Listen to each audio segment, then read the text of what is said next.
Okay, I think we are live. Today we're just coming up live to bring you some breaking stories happening on the continent of Africa. I mean, you've been seeing the recent military takeovers in the West African countries of Ecowas region.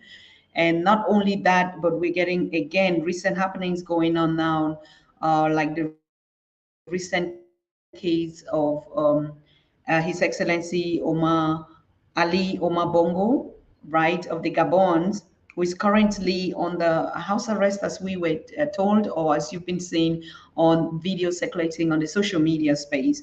So actually, because we've been putting out a lot of information on the Pan-African Daily TV Facebook page, we thought it wise to just come and share these happenings with you because a lot is actually going on the continent now and people are overwhelmed. There's a lot of excitement. There's a lot of excitement. We don't actually know whether it's in the positive direction or in the negative direction because, the occurrences have been happening now for the past 3 months, each country one after the other. So we thought it wise to just share with you what you think about these happenings on the continent. How is your country reacting to it? Is there any news even going around in comments about what is going on? I know we're going to be interrupted actually with the connections that are not working here on the continent where we're sitting, particularly in Cameroon. But those of you that can hear me, that can see me, and that can throw a comment in the chat, I actually appreciate what you think about what is going on the continent and the stories surrounding us. Anyway, it's not only bad, it's not only the positive. As you know, we are bringing information and education, everything that is happening on the continent, and we try to analyze it from the perspective of an African. So we are the voices of the Africa we want. So I want to find out from you out there, have you been hearing about the recent military takeovers in Niger, in Burkina Faso, and recently was Niger, and now we're hearing about Gabon, and now Africans are like, who is going to be next? Now, what we want to share the opinion with you, this opinion is, how do we look at this military takeover? But we also know that there's been a recent election in Zimbabwe, and the then president now has been elected again, and the opposition leader Chamasiza lost in this battle. And so we see also the reactions from Zimbabweans, some, not majority, that are also saying, oh, we would have also loved to have a military takeover from our president. So the question is, what do we want actually now on the continent of Africa? But I want to actually congratulate you, the young people who are actively participating in the political landscape of Africa. We never heard this before. We never had this before. You know, in the beginning or recently before COVID, the story of the African was dying at the sea, crossing to go to the Mediterranean. The story of Africa was fleeing the continent because of hunger, disease, poverty, or whatever. The story of the African was the continent of poverty, diseases, hunger, catastrophe, wars. The story of Africa before all this time now, like 10, 5 years ago. But recently, in this decade of the new Africa, after COVID and after the world turmoil, we're seeing another Africa. We're seeing an African in which the young people are participating, actively taking engagement in the development of the continent. In this decade, we're seeing Africans that are rising up, that are standing, and that are speaking in clear terms what they want from the leadership of the continent, how they want it, and they contribute in making this to happen, these developments to happen. It is long way back, the African that we used to know, that was only relying on Western solutions. Now, Africans are sitting, even some of the leaders are actually articulating what they want. And now we see the main agenda of the continent, Agenda 2063, from the founding members of the African Union being in the limelight. We see young executive movements all over the continent from east, north, west, and south talking about this agenda. Young people are attending seminars, they're attending youth leadership programs. Then we have also the speakers that are becoming mentors, moving from one country to the other, educating the youth. The elders are speaking, people are being cut off from the continent, and past years we never even knew that we were siblings, that we never heard something about enslavement, colonization. All these stories are coming now in the limelight, that the Africans are saying this is the decade of the African. Now we also heard about, or we know about, the 2021 African Free Trade Continental Area, which is the largest in the world as it's been spoken, right? And so Africans are taking advantage. Now, what we've seen on the ground, to be honest with you, is the young people are busy. Most of all these military takeovers, yes, a lot of people that are affected in these countries, that is happening, particularly the West African region. We're seeing the interaction or the engagement, just drinking water and minding their African business. They are busy on thinking on how they have to feed their families. They're busy on putting food on the table. They're busy on creating small, petty businesses. And the continent is busy, like I told you last time. Now, we are beginning to see this dynamic and this change, that we can continue. Somehow, it's like the melody is dancing in the same rhythm, like Africans are dancing in the same rhythm. Now we begin to see more and more Africans coming up to embrace the identity. More and more Africans up to be out of being African.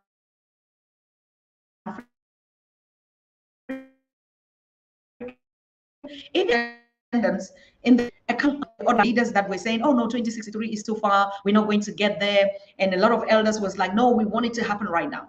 But honestly speaking, all the aspirations of Agenda 2063 is what is aligning with the changes of the continent. For instance, we saw after the African Continental Free Trade, that was the first aspiration. Of course, the first aspiration was launched on silencing the guns, all right?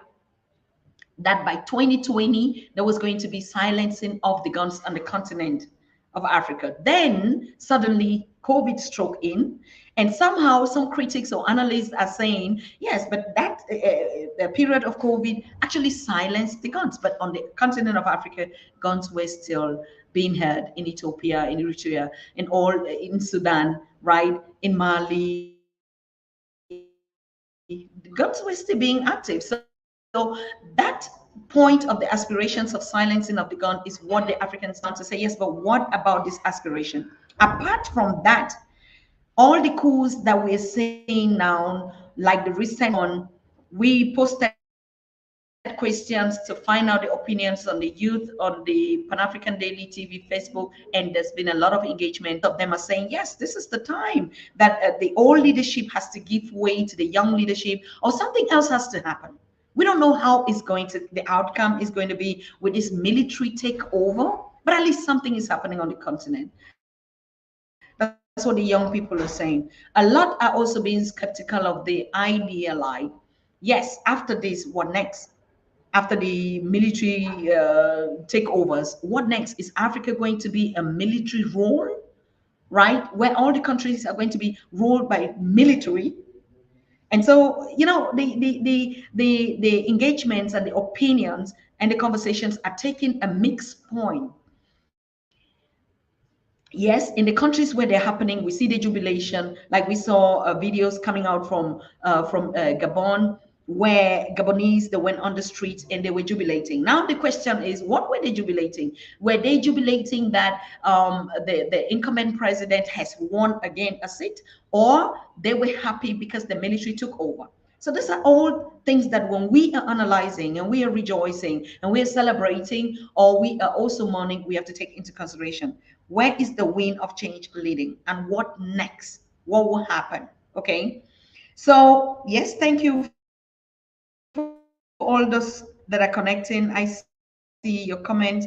And Africa is now, Emmanuel say Africa is now up. It's happening on the continent. That's what we are celebrating. We're not just celebrating like it used to be a dormant continent. It used to be a continent where people think solutions must come only from the West. We used to be a continent where everywhere the African leaders would be invited, like in the recent, Russia summit, China summit, US summit, European summit, France summit. It used to be that. And now we're beginning to see the shift. We're beginning to see the shift. Yes, the summits are still going out, but now Pan-Africanists, global leaders are asking, when are we going to start inviting these counterparts, these partners, to be a part of the conversation on the continent? And I don't think that's going to take long, because if we see the actions that are going on right now, something is definitely changing. So I like to get your calls directly in the studio on +49 1578 211 2379. WhatsApp only. WhatsApp only, to share your opinion and to get your inspiration and to give your point of view on this recent happening on the continent. And then not just only the military takeovers. Now we heard, of course, when you see any news article that is put on the Pan African Daily TV Facebook page, these are coming from reliable sources. Okay, it's a fact information. So, like we heard about His Excellency Paul Kagame, that is reshuffling his military cabinet now, and that a lot of work is going on the ground. We also heard about that from the situation in Cameroon, that there's been a lot, or not a lot, but something is around happening about reshuffling, renaming, and post. But I don't think most of these things are happening because of the coup d'etat in Gabon. What do you think about that? That's what Africans are thinking. So it is the right point, it is the right time. Like I said, the continent is busy, whether it is economically busy, politically busy, culturally busy, spiritually busy. Africa is busy. The continent is busy. And the kind of information that we're getting from the continent is not like the ones that we used to get. Depressive news here, up and down. Yes, that also narrative is not really changing a lot. Okay. But we've been seeing the recent development, and what is more encouraging is the engagement of the youth. I mean, the engagement of the youth is fantastic. Like before, you would share something like that, you two be like, how does it concern us? We're tired of this leadership. We're tired. And then another thing that we observe on the Pan-African Daily TV Facebook page is like, people are not actually, or the youth are not celebrating just the takeover. Some of the youths are also saying, of course, if you look at a president like His Excellency Omar Bongo, he needs to retire. He needs to get a befitting retirement. I mean, in his age, he has to retire, take care of the family, business, and stuff like that. So, but we don't hear this kind of, toxic narrative like in the past, where people used to like, oh no, they have to go because they've been corrupt, they've been dictated, they've been, of course, the economy. Most of them are blaming the change, or are embracing the change and saying, no, something else has to happen now on the continent. There's been a lot of hunger, poverty that is rising up. The economies and the GDPs are not actually, proactive now. But where is it happening in the world? As we can see now, even Europe or America, the world is struggling after COVID, as we're saying. The economies are trying to balance up, and then digitalization is taking place, and then whatever, and the economic boom, the growth. But from what we see, the statistics are pointing in the direction of Africa. Statistics are going on. A lot of business is going to happen on the continent, and we're calling on the diaspora. The diaspora should get the sixth region, okay, of the Africa Union, the sixth region, which is the diaspora, should get actually awake, should be awake. There's a lot, yes, we do know that we've been heard through all sort of things, abuse in any way, but we should not miss the opportunity that is taking place on the continent. We should not miss that. We should not cover up our eyes. All what is going, the changes that are going on, there's going to be a lot of investment on the continent. And we see Chinese and other nations taking active part, already positioning themselves. So we're calling on the diaspora, we're calling on Africans on the continent to take advantage, to begin to think about industrialization. What do we mean? Of course, the continent has always been industrialized in petty format, right? We see products made on the continent of Africa, whether it's in Zimbabwe, whether it's in South Africa, whether it's in West African region, whether it's in the Northern African region or Southern region. We have homemade local goods. Okay, even the idea of food transformation, agriculture is bouncing back now, and you see a lot. It has always been happening. It's not just happening today. It's not just happening because of ACTA. Okay, it's not just happening because of that. I mean, like the country, Guinea, right? Chad, Niger, all these countries in being always trading. So what do we mean, or what do Agenda 2063 means with intertrade on the continent? One Africa market, one Africa passport, one Africa leadership, one Africa currency, right? That's what the continent is advocating. And if you see, you go through Agenda 2063, all these aspirations are stipulated. And it's not even the 2063. It's going to happen in our own generation.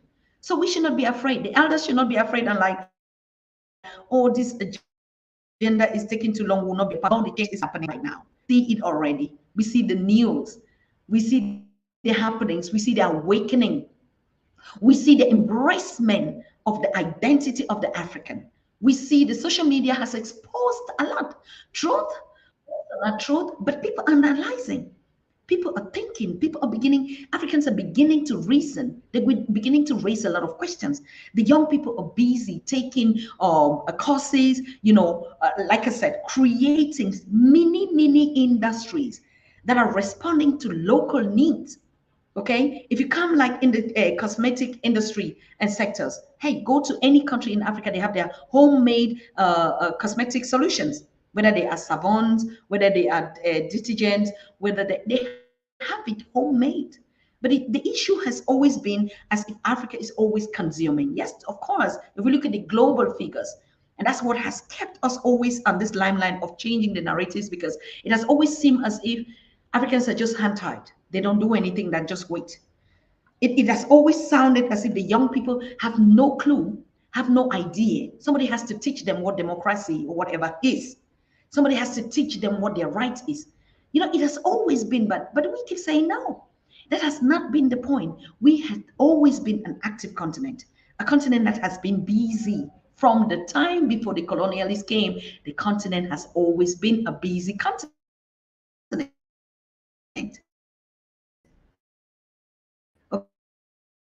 Okay, so I hear it's a gathering today in Congo Brazzaville to talk about Gabonese coup. I believe Sassou is fearing to be the next after 40 years. In anywhere that you are in your country, how is the reaction? What is the reaction? What is happening? Like Antonio is saying, some African presidents are gathering in Congo Brazzaville. We know we have Congo Democratic Republic of Congo and Congo Brazzaville.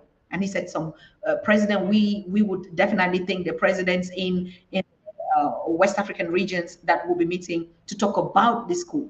Right? So you see, things are happening, things are changing. What is the situation in your own? What is the situation in your country, in your town? How are Zimbabweans embracing the next term of office of their leadership? What is the situation going on there with the sanctions? Okay, we heard King Maponga spoke in very clear terms and encouraging the Ugandan, the Zimbabwean youth to come back on the decks and now push the economy further. It is not time to go to the street and talk about elections that were not fair or whatever. And I think I also see that position in life. We are done with rioting. And that's what we're seeing now on the continent. Africans, the young Africans that used to be the ones that would say, oh no, they are now marching on the street because of that. We're not seeing that happening again. If they're marching on the street, it's for a positive reason.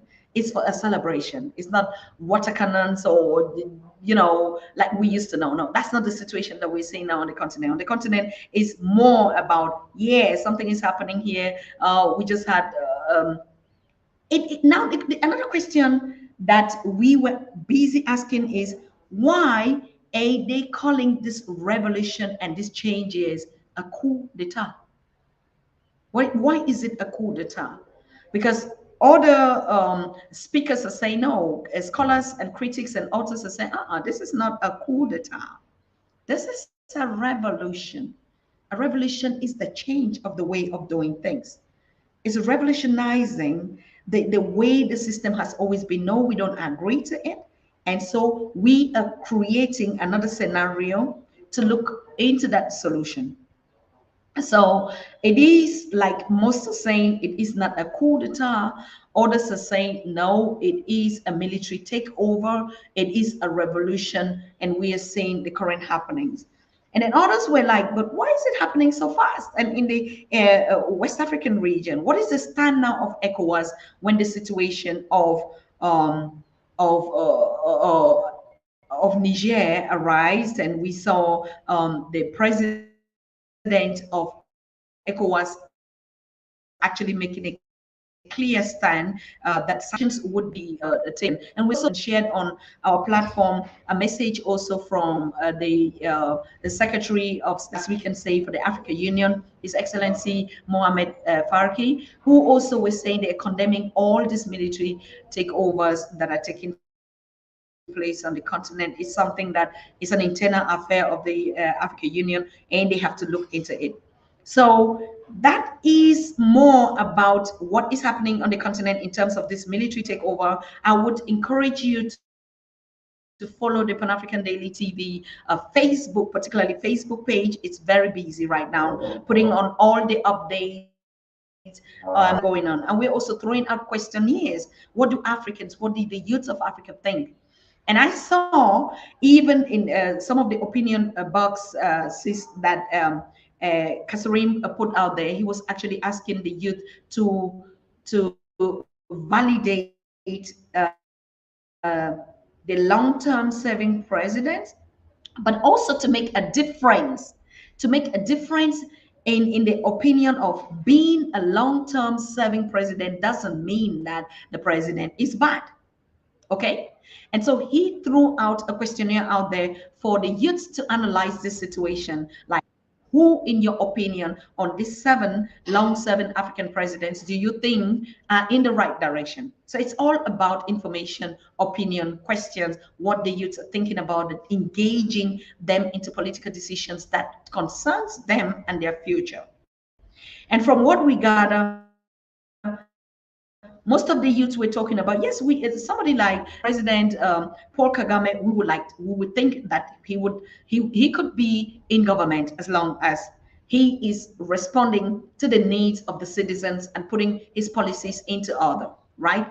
And the next president that we also saw on that questionnaire was President Museveni of Uganda. And that Ugandans or all the African youths were like, okay, somebody, yes, he's elder, he's been there for long, but now we see that if he were making some mistakes, he's actually doing some reforms that are bringing peace in the Ugandan community. Whether this is true or this is not true, we call upon you to get engaged, share your opinion with us, be a part of the change, be a part of the revolution, be a part of the new Africa, be a part of the process that is taking place right now. So about engaging our speakers on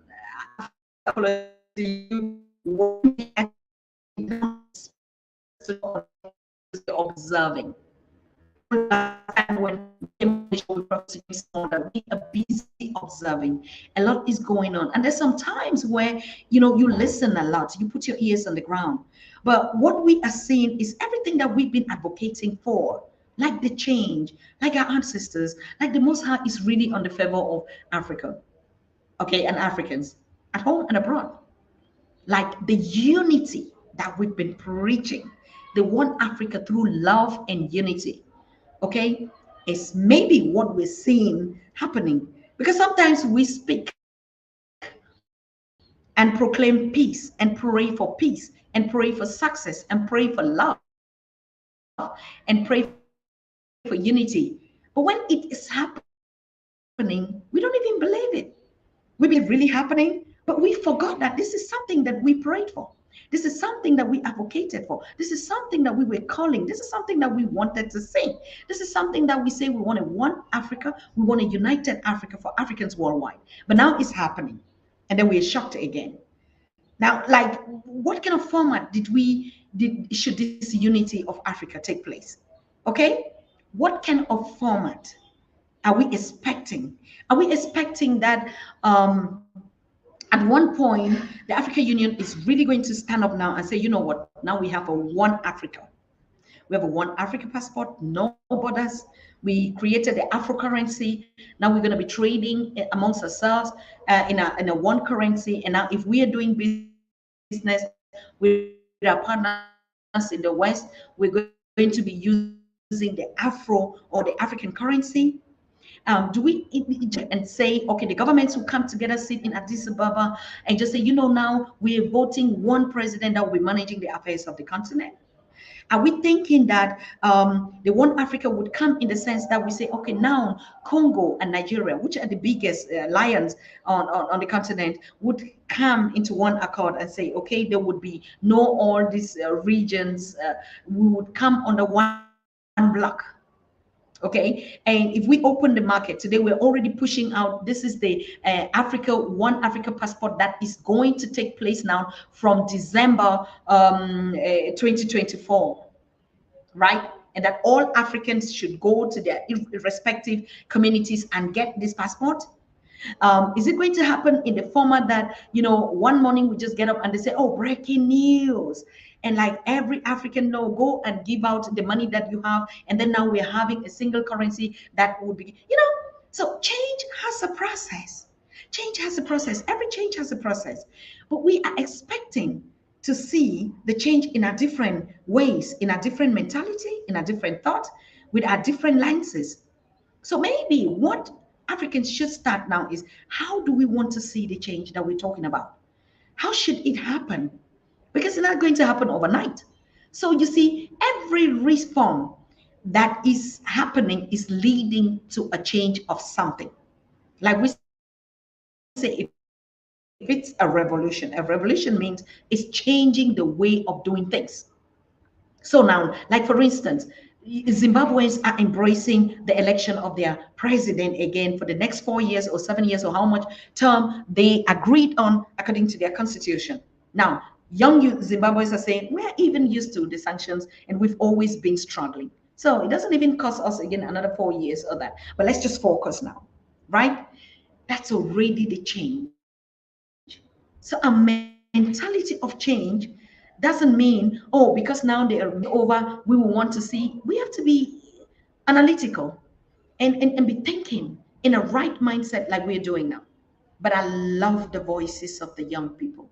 I appreciate you so much. We on the Pan African Daily, we're following you regardless. And I love the fact that even if informations are put out there, the young people are correcting them. Oh, no, maybe it's not like this, it's like this. We don't see that kind of abusive language, you know, on Pan African Daily TV media, be it on our web or on our YouTube, as we're doing now. We've not seen any comments that are abusing community standards in any format.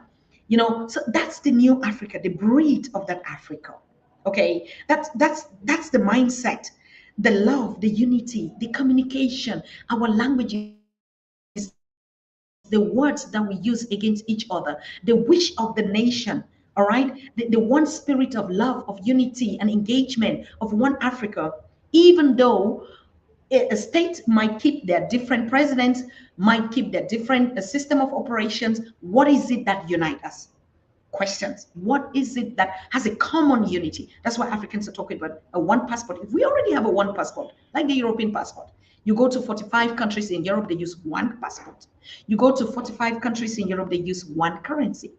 You go to the 52 or 54 states of America, they use one passport, they use $1 currency. You go to China, say, first largest continent, they have one currency, they have one passport. So I think Africans are only but fair to think and say, yes, we are copying, we are seeing from the other countries that it's also possible, right? If Europe has one passport, has 45 countries. We have 54. It's just the opposite of the other. And they have one currency and they have one passport. What's difficult? Not having it. So I think these are the aspirations of the young people. These are the questions of the young people. These are the motivations of the young. And don't be deceived. Africans that have been in the diaspora for long, be it the migrant African communities or the indigenous African communities, have learned a lot. So how on earth do we even think that there will be no change? There must be change. There must be change, because whether those that went there for to hustle, those that went there for economic or political or studies or family reunion, they learn from these communities. In America, African descendants in the Caribbean, in all the islands, have learned to see that we have one passport. We have one currency. Africans that are going to study in the West or that have migrated to the West, that have repatriated to the West, they've learned in these countries to see that they have one passport and one currency. And so these very diasporas are now questioning and say, but why not Africa? It's but simple. Why not Africa? We have lived in the West. We have studied in the West. They have taught us how development can work. They have taught us how discipline can work. They have taught us how their systems went through the same challenges that Africa is going through, and they came out of it. Most of Europe was also broken through wars, through hunger, through catastrophes. Go and learn your history. It is not starting with Africa. It is not. We go to America. America fought a lot of wars. We go to France. They fought a lot of wars with Britain and all that. So nothing is new on the planet. And so why do anyone in God's sake thinks that Africa would also not overcome its challenges and also be a united Africa? If we look at the stories and the historical facts, because sometimes we are only focused on saying that we're building our Africa, but of course we learn also. If we travel to study engineering, science, STEM, whatever you call it now, from the West, all right? So it's but normal that if we're talking about the development on the continent, that the diasporans would bring this development back to the continent. So what is going to stop it? Nothing. Africans in the diaspora would advocate for Africa, because their living conditions in the diaspora are the conditions that remind you that you are not in your space as you were created. And I find that very, very fair. Very fair. In Germany, we are taught that if you hold a German nationality, you are an African with a German passport. It's but fair, because your heritage is African, your passport and your nationality is just a means of travel or means of being identified. Do we have a problem with that? No. And so all these winds of change would come, and we see it coming.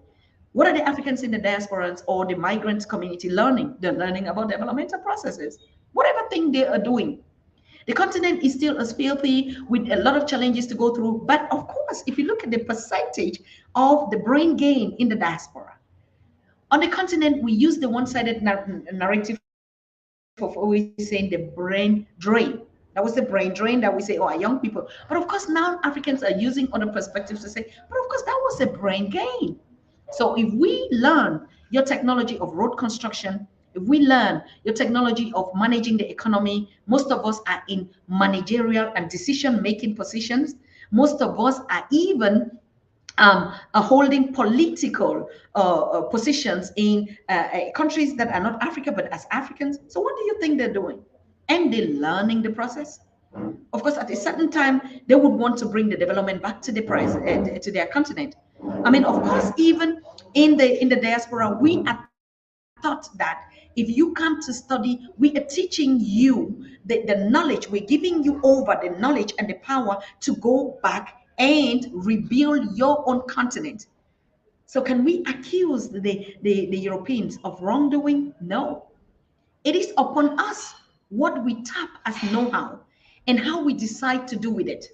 If I had learned and I've been in the diaspora and the diaspora is waiting upon me, these countries are waiting upon me to actually take the knowledge back to my continent, of course, then I'll begin to understand how this works, isn't it? So it is upon us when we say building the Africa that we want, means we need the engagement. Any knowledge that we can gather, whether it's from the West or our own local indigenous knowledge. Imagine when we blend that together. That's why there's nothing that will stop Africa from rising. There is nothing that will stop Africa from being the most powerful continent that it used to be pre-colonial, pre-slavery. Because no kingdom lasts forever. No system lasts forever. It is the wind of change. Africans pray a lot. And most of the time we criticize and we're like, oh no, you see, Africans have been praying to the wrong God. Oh, that's why, oh, the God, whether it's the Muslim God or is the Christian God of the Europeans or the African indigenous God, what we know is Africans are serving, they're praying. It doesn't matter how we see it from our own perspective. They are calling on the Most High or their ancestors to answer to the plight of the Africans. Churches are full. We were shocked when we in Europe went to churches and we saw churches are empty. On the continent, you don't have space because we believe in the unity and love. We believe in sharing with one another. We believe that, yes, we must work together. We believe in the power of the Most High. We believe in the spirituality of love and oneness. This is nobody teaching us. This is nobody that has to teach us that, because that's the way our ancestors worship from the creation of time. Call it anyhow. Call it Yahweh, call it anyhow. The format of the different types of worship, whether those that are going to the Catholics, those that are going to the Presbyterian, those that are going to the Baptist churches, those that are going to Muslim, those that are going to traditionalists, those that are going. Africans have been crying in different formats, be it to who for one thing, just one thing. We want our continent to be great. We want to also enjoy the privileges that we go to Europe and we see. We want to also be a nation that can enjoy our minerals, our resources. We want to get the knowledge to work together with one another, to commune together, to celebrate, like we dance, we eat. Our culture, whether it is in the Americas, whether it is in Jamaica, whether it is in the islands in the Caribbean, whether it is in the Pacific, in Antigua and all, it's the same. It's the same. So I want to congratulate you. I'm just really coming here again to push on that spirit of unity and love, and that we should not give up on the process of African unity, because it's happening right in our face. And now we see how countries are beginning to recognize the voices of change that stood up. We saw King Maponga Joshua is currently in Uganda, and collecting awards from awards. We saw Professor PLO was also in Malawi with a group of investors, African investors. It's not just about the talk. We used to say it, yes, we talk. People say we talk. No, it's not just talk. It's not just talk. It is happening. Everything that we advocated for. We might have said it in our own way. We might have said it in our own understanding, but I'm telling you, the ancestors of Africa are putting everything together. They're selecting our thoughts, whether we like it or we don't like it, whether we know or we don't know, whether we think we know the process, but everything that is happening is something that has been made from the time of creation, that this is the time of Africa. Just like Europe has its own time, just like the Asians have their own time, just like America had their own time, just like every nation on earth had their own time. There was nothing that was written by the Most High or the Creator, or I said that the world has to be like that, that Africa would be only the last in everything. No. And we're beginning to see. We're beginning to see the changes. What are we calling on the youths to do? Embrace the change. Be a part of the change. Don't be against. We might criticize, but we'll wake up in the morning and work. We might talk about what we want to see. That's just an opinion. But what we want to see is a united Africa, where the youths are actively, just like you're already doing. I don't even see what you have to do again more. The youths on this continent are doing so much great. I don't even know how I can even tell you what to do again, because you're really on track. In every space, they're busy. They just want more. And now we begin to see that lesser and lesser African youth will be traveling for whatever reason, lesser and lesser. The more the continent is becoming really lucrative, the more Africans are beginning to see, wow, this is how rich I was. So we were busy talking about riches. We didn't know that we're sitting on uranium. We didn't know that we're sitting on platinum. We didn't know that we're sitting on all sorts of diamonds and minerals and pearls. What? We didn't even know that 60, 70%, 80% of our continent, we still have to cultivate to feed ourselves. We didn't know. Now Africans are waking up to read literatures, to follow conversations, the whole world to get statistics, to learn and study. And like, what? How on earth have we been misled? What actually just happened? And now they begin to understand. Of course, we were supposed to have King Maponga Joshua with us live here from Uganda, but from what he's been texting is it's not possible. The network is not acting favorable. So, but he will be here with us probably, this week. I mean, this is already Friday, and we're talking this week. We're talking about the coming next week. So, but imagine today is the 31st. Am I wrong? Of August. And you know what is going to happen in September? September, we're beginning to see the African New Year, original New Year coming to us. Do not forget, we said this, we started this. We talked about our own African calendar from the origin, and we know that it is in September.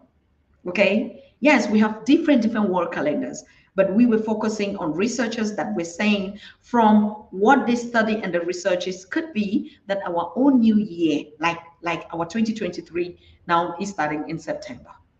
I know it sounds crazy. But of course, China has its own calendar and new year. Ethiopia, the land birth, they call the land of the origins of Africa, right, has their own calendar. They're always 7 years even behind, the medieval calendar.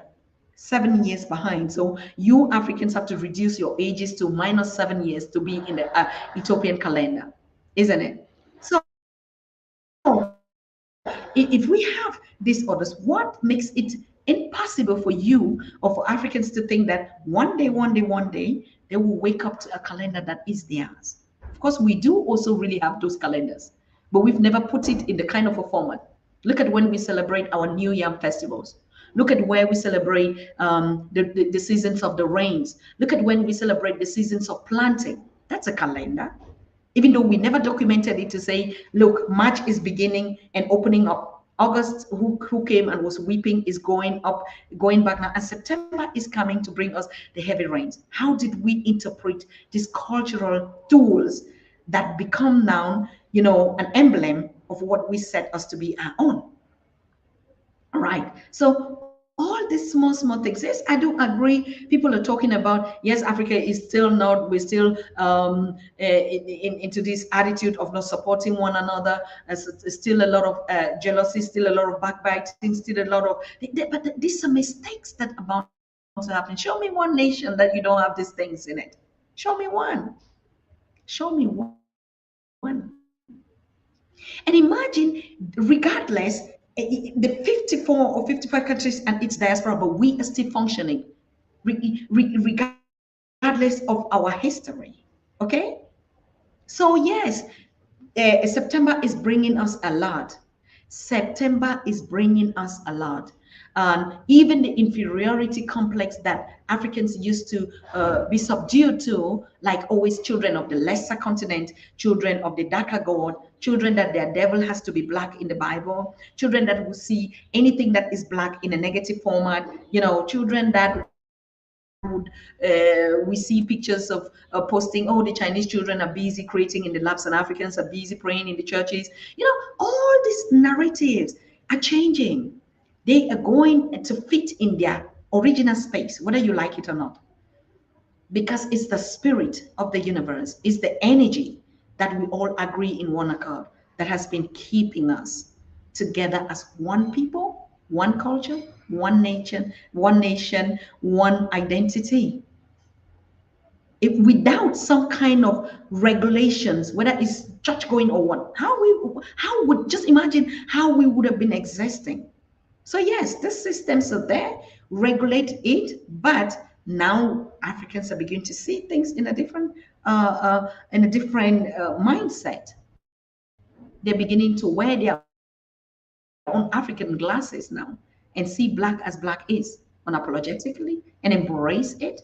We're beginning to see more and more girls refraining from fake stuffs or body bleaching. It's still existing, but it will take time because this body bleaching is a trauma. It's a trauma when somebody belittles you and make you feel inferior. And until you are like this, no man will marry you, or they will not recognize you're not beautiful enough. But those were all narratives like we're talking about. These are all information and education that we need on the continent. That those of you who have seen the light, those of you who have been liberated, that grace has been upon you and has known the truth, to bring it back to educate our people. It's not about backlashing. It's not about criticizing. It's not about abusing one. Oh, look at how she looks. Oh, this is no. It's about actually you see something like you regret, like, oh, I wish she could know. I wish it could be different. So that's the teaching of the leaders now. The leaders are not saying, oh, we have to kick out everything. Oh, we have to. The leaders are saying now we have to go into us. We have metamorphosed. We have metamorphosed into a new system. We have shaken off the old skin. Metamorphose. Look at how the snake would change. Look at how the butterflies would metamorphose from the caterpillars. Now that's the how the continent is metamorphoses. It's metamorphosing into a new skin. We have shaken the bad ideas, the negative ideas, and now we are embracing the new skin. And how does this new skin looks like? That's what is happening now on the continent, my people. And so we are thankful and we are grateful for every contribution, every support in any way, whether it's a comment, whether you are busy educating your brother and your sister. We see a lot of seminars going on the continent, youth seminars, in every format. And it is good, it's knowledge. Yeah, we're watching to see how everything goes on. But like I said, we just have to pray and trust the process. We have to meditate and trust the process because nobody, like Professor PLO say, owns the monopoly of knowledge. We have to go back into the system of forgiveness. And that forgiveness, the churches and religion probably had put it in their own format. That's why we begin to over disagree with this thing. But forgiveness starts with you forgiving yourself of your ignorance. If we start just by forgiving our own ignorance and start to learn to accept our own new format, believe me, it's something that will contaminate as I do, would be metamorphosing in the right direction. So I want to thank you so very much. I'm not going to be long here, but I'm bringing you some updates. We are going to be celebrating Haiti in September. 20th is going to be a big celebration. Professor Baina Bello, our Queen Mother from Haiti, is going to be giving an update. We know all our continent and its people in the diaspora are affected in one form or the other. It's not new. And now even our youth, our people on the continent have begun to understand that we are one people right now. And so anything that happens to our people in the West or in the descendants affects us automatically. And we see also the rioting, the uprisings that also started in these regions where our people were taken as slaves into them. So one thing that I know is going to happen is actually Haiti would be celebrating on the 20th. But before that, Professor Baino is going to tell us about the projects that are going out there. We know the challenges that have been going out in the Caribbean airlines, out there in the Caribbean islands, not airlines, sorry. And all what is happening. So anything that is happening on the continent of Diaspora, but that would be coming up next week as he's going she's going to brief us on actually why we should be celebrating and putting focus on Haiti and the situation in Haiti. Apart from that, all the things are going to be happening around on the continent, and we'll be briefing you on that. So it's not only about the military takeovers, but like we say, important engagement, important information, reliable information, what the diaspora needs to be focusing on. All right. I also talked together with Professor James Small, what is it that we're putting on the ground, to be a center that would be responsible for credible information of research, to give credible information to our diasporas. We do know that it happens everywhere, scammed, misled, abuse in every format. And all these things are the process of change that is leading us to Agenda 2063. So we need to get a diaspora information center on the continent, at a center of information and education and culture, whatever, economics or whatever that we want to put out there. And we need a lot. We are only on doing the mission. We are focused on doing the mission. Doing the mission we need a lot of expertise. We need a lot of volunteers to be on board. We need people to build the groups in their different countries, youth movements, so that when we need credible information, they will be the one to come on the Pan-African Daily and share this information. The diasporans have been complaining when they come on the continent to invest. There's been a lot of misunderstanding between us. Of course, we've been separated for more than 1,000 years. What do you expect? So, but now it's not just complaining. Now it's putting the right infrastructures that would bring solutions to all these challenges. Okay? So yes, we are winning bigly. That's all I can conclude. And it's a call for celebration.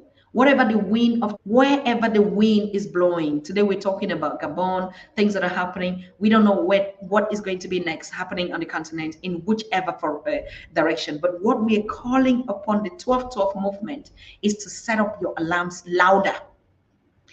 Set up your alarms louder. And for those of you that are joining us here that never knew about the 12-12 movement, the 12-12 movement is the movement of unity and love and empowerment. 12 groups of 12-12 in all our communities. So when we say we're celebrating our own national days, we're going to be drumming all across the world at a certain time. So most of us had already started, like my phone and everything rings at 12:12. If I'm in Europe, it rings 12:12. If I'm on the continent, it rings 12:12. And I know that majority of the people that we started the movement, it's happening at the same time. What is the symbol of that? We'll be telling you again why you should put your alarms at 12:12 p.m. Why your alarms should be set on 12:12. We had given a lot of information about it, even as we were in the conference in Detroit, right? But now we are emphasizing again, because it's because of that 12:12 that the vibration and the energy that is circulating, we're beginning to see the result in a physical format. So we're calling on all of you. If you don't know, you don't understand it, please text us. We are going to share this information with you. Professor Baina would be coming live. She would also share that information with you. Why you need to put your alarms on 12:12. 12:12 is the symbol of Ubuntu. When your clocks or your phones or you're drumming at wherever you are at 12:12 p.m., you are awakening the spirit of love and unity among all of us. So when we collectively do it at a certain period, when my phone rings, I just remember, I am because you are because I am. Finish. You don't need to do anything. Some do it in different ones. Some have their djembes drum at 12:12. They are going to send that drum, play it to send a message of love and unity and peace among us. We have to get a symbol. And we talked about it. It is no reason, it is no coincidence that you see some church bells ring at 12. It is no coincidence that you see a lot of things happen at 12:12. Or 12, or some people say 5, or some people say. So all these things are issues that are reminding us that we should be in constant connection with one another. We should be on the same agenda with one another. Okay? So exactly that's the movement we are on, the 12-12 movement, and we're going to officially launch it. And one last thing, it's 1 hour, we're having 55 minutes, and I'll be signing off right now. Just to say, you can see we have already the Pan-African Daily TV t-shirts, we have also our pins, and these are all merchandising that we are supporting this 12-12 movement, and they will be available if you want to get yours in your country or wherever you're going to see it. I'm not a designer, but it was the spirit of the movement that came and said, it's for the Pan-African Daily, the One Love culture, and the 12-12 movement. So we are thanking you. I'm thanking all of you for signing in today, thanking you for your contribution, and thanking you, and just saying, stay on track. Stay on track. No negativity, no doubt, not doubting anything. Believe and trust the process. It is happening right now in the favor of Africa. Every other country had its own. Every other region, every other world, every other development took time to be where they are. But the last thing we will do is to give up on us. The last thing we will do is to give up on our continent. The last thing we will do is to give up on our own struggles and hustles. Thank yourself. Thank yourself for your hustle, for feeding your family. Thank yourself in every way possible. Congratulate yourself every day you wake up in the morning. Thank yourself. I have to pick up this call from the studio. Hello? Hello. Thank you, Sister Queen. How are you? I'm fine, thank you, Dr. Tatah. How are you? I'm very fine, my queen. Thank you, thank you, thank you. Have you set your 12-12 alarm? Is it ringing all the time? Are you playing your drums? What are you doing on 12-12? This is so amazing, Dr. Tatah. My phone, I just set my alarm for 12-12, but I was on 11-11 before. Oh, okay. Wonderful. 12-12, yes. We started also on the 10-10, 11-11, but now 12-12 is the whole complete. And we can see through the numerology what this actually means. Every 12-12 is a change. It's a period of change. It's the energy changing. So we have to stay constant on it. Thank you so very much for signing in. So do you want to share your opinion? Yes, please, Dr. Tatah. Go ahead. In terms of the 12-12, right? Yes. We have to really take things like that seriously. And we really should tap into the powers of our ancestors more. Yes. I want to share a short story with you, please, before I talk about how dangerous Ecowas is to the movement of the revolution. Go ahead. Please, Dr. Tatah. Yes. So I was at Atlanta Airport, right? Mm-hmm. And I was thinking to myself, this 3 days they are home demonstration would be so powerful in Atlanta, even International Airport, because 90% of the people, the workers, are black. And as I was having these thoughts and looking through these eyes with my ancestors, right? Mm-hmm. The only white people I saw was some group of pilots walking by. And because of what I was thinking at the time, right? That's why I said, don't underestimate the strength you have within yourself. The group of white people, the only ones that I saw, actually were just walking normally and just tripped out of nowhere over their luggages that they were pushing. Mm-hmm. And it was so weird. Do you understand? Some people, of course, will laugh, because it look kind of funny or whatever. But I just want people to tap into the strength of their ancestors and don't underestimate it. Mm-hmm. The wind of change is here, but we have to speed it up and make sure it works in our favor. Mm-hmm. The danger of Ecowas, right? Mm-hmm. Ecowas needs to be resolved as soon as possible. I pray the next revolution will take place in Nigeria and Ghana and the five. Currently, on the Ghana, they announced that if you're Ghanaian, do not go to Niger.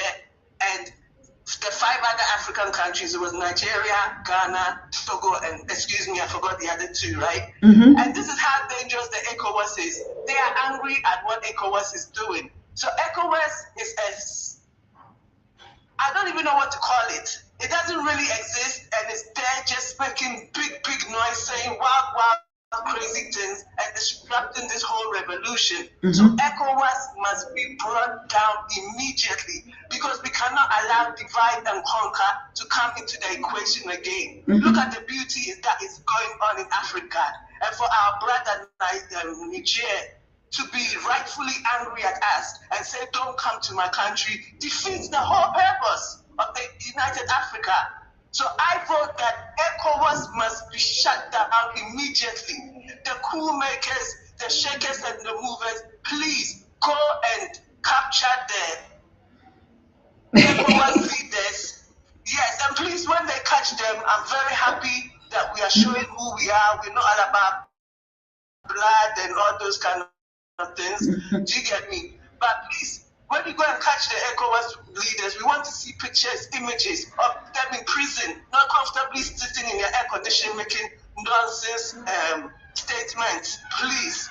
To Dr. Tatah, thank you so much. Thank you so much. Thank you for your opinion. Thank you for sharing with us. Thank you. We love you out there, and stay safe. Thank you so much.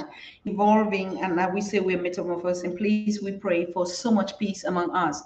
We're not bloody people. We're not people that want to see, even if our leaders have failed or anything, want to see them under conditions that are not favorable. We are one people. We've been taught by the spirit of correcting one another. We've taught by the spirit of being together one another. But we also been taught by the spirit of don't spare the and to spoil the. So we do know. So we think that all these things have consequences, and also the result, we are all passing at the end of the day. What is it that you're living here on the continent? What is it that you're living on this universe? What is the impact that you're creating? What is the legacy that you will be known for? Are you going to be known as somebody that sheds blood? Are you going to be known as somebody that gathers? Are you going to be known as a king? Are you going to be known as the proprietors of peace and unity and bringing our children, us together? Are we going to be known as people that have sat together, embraced one another during our pain, during all set of ceremonies? We have wept together, we have laughed together, we have prayed together, we have sang together, we have all communed together. We have to begin to identify this African identity that we're talking about. How were we before the world became, or to create what we are not? Some of the things we have to leave behind, that's for sure. Most of the things in the culture that we're calling our culture were inherited, that's for sure. Those are the things that even most of the things that we say, oh, you know, it's our African culture to do this. Most of the things still have to be looked into it. Royalties that were not installed by bloodline, most of them were installed during the colonial era. The chiefs that were forcefully put on the throne so that they would defend the interests of the colonizers, those are all historical facts. And we have young people that are now researching a lot, and we're still calling a lot of them. Gone is those days. What are we talking about? Science. Science is saying research and research the unknown. The African spirituality of science, say something I believe in without seeing. And that's how our ancestors believed in the Most High and created powerful structures. So we have to also begin to know, even though we are on the new movement, what is the Africa that we want to see? How do we want to relate to each other? How do we want to build the Africa that we want, knowing that all of us are passing?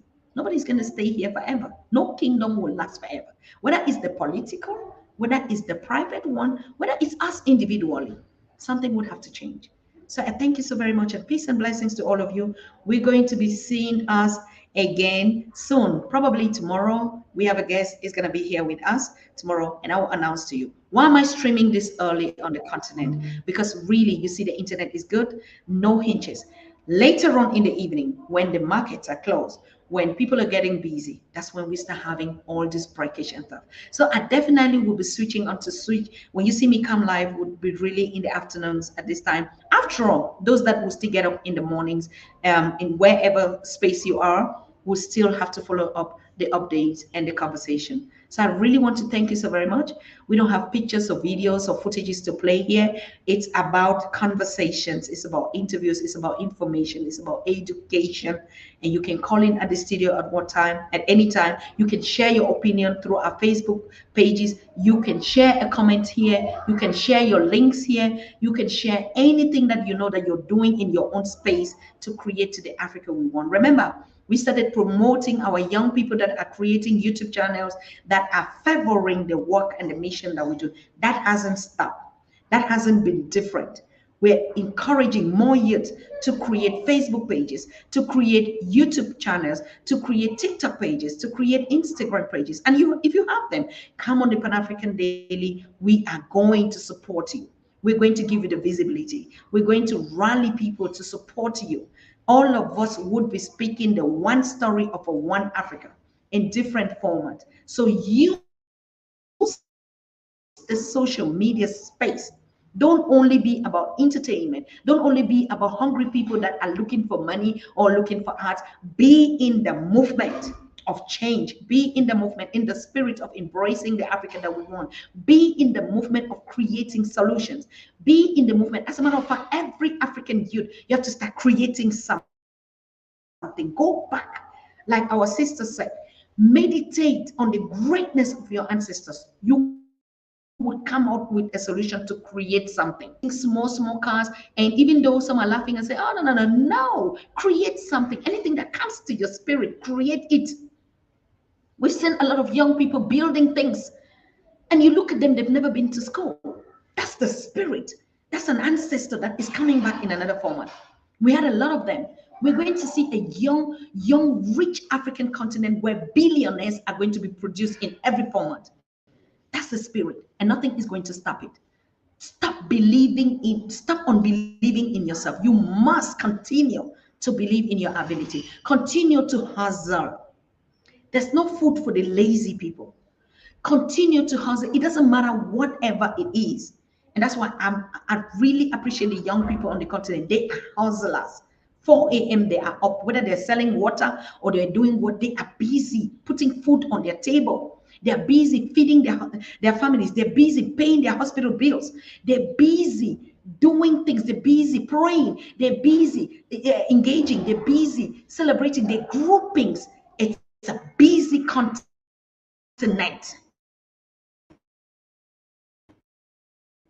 Let nobody fool you. It's a busy continent. And we encourage that, and we motivate that, and we encourage more youth to create, and say, who am I? What is it that I have to create today? You create a lot. And that's how every other nation developed. Once you create and bring it, then we begin now to see how we begin to package it, how we begin to form it. And before you know, all the industrial revolution, the fourth industrial revolution is already here. Don't only just buy, create cosmetic products. Go online and research how to make a powder, how to make a detergent, how to make a facial cream, how to make to treat your hair, how to do skin, anything. It's now. It is available to everybody. Attend all the small seminars. You're going to be great. You're already great, and nothing can stop it. You're already great. You're already great, and nothing will stop it again.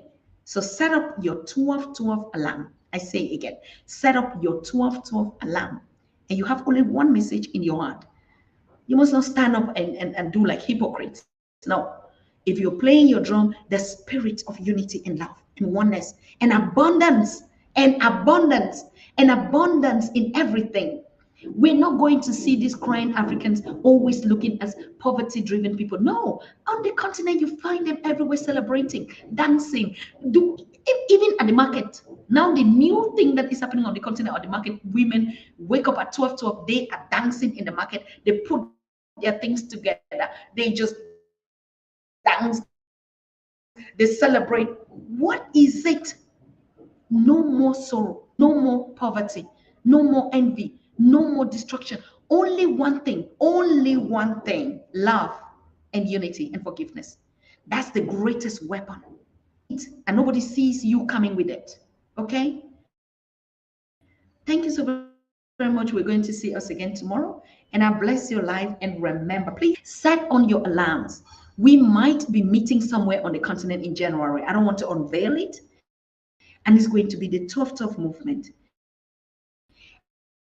And drummers from all in the diaspora will be meeting at a particular time, at a particular spot. Just stay awake on it. It is the 12 movement that is coming together. Okay?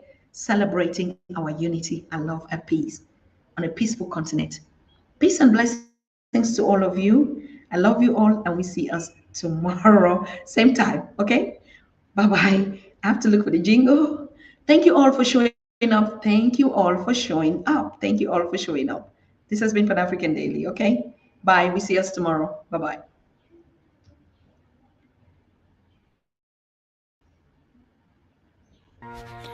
You are watching the Pan-African Daily TV with Dr. Susan Tatah.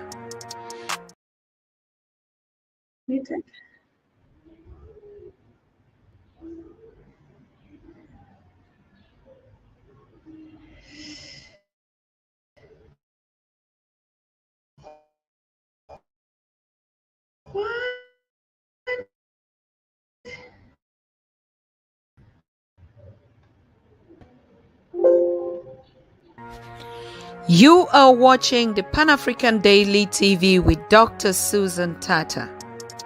The Africa we want. Unity, consciousness, our culture, our spirituality, our history. One Africa for Africans worldwide. Motherland's calling its diaspora home. Join my voice. Join my team. Join my campaign. Campaign 21 hashtag 1 million subscribers on the Pan-African Daily TV YouTube. Be a volunteer. Apply now. Be the new Africa.